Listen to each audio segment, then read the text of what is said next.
Alam mo, pag impeachment proceeding, ang batas na nag-apply dyan, hindi yung gusto ng mga senador or ilang senador, kundi ang Constitution. And Article 11 of the Constitution is very clear. To secure conviction, you need 2/3 vote of the Senate.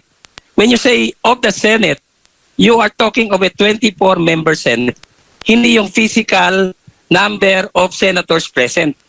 So, 2/3 of 24, 2 times 24, 48, divided by 3 equals 16. At that number cannot be lowered. That's the number required for conviction. And Senator Lacson and the others who are not lawyers even, cannot insist on that na pwede nilang babain. Hindi sila magde-decide niyan, kundi ang Constitution. Kahit pa Senate sitting as an impeachment court, hindi ibig sabihin na sila ay ay susunod sa law of the jungle. They follow the Constitution still.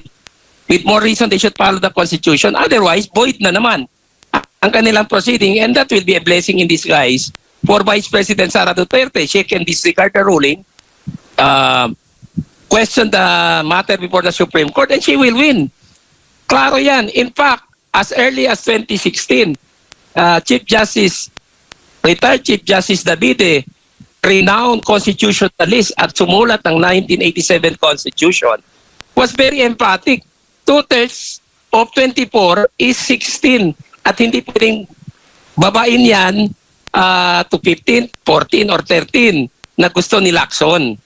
Klaro po yan. And ako naman bilang lawyer na nagsilbi sa mga impeachment proceedings, hindi naman tayo nagmamagaling, no? Pero even if you will survey ang mga abogado, karamihan yan magsabi sa if not all, 16 yan, hindi pwedeng babain. That's very clear. And we have to follow the Constitution dahil yan po ang rule, ang law na mag-prevail, hindi yung opinion ni Lacson or ng ibang senador na wala namang alam sa batas. With all due respect.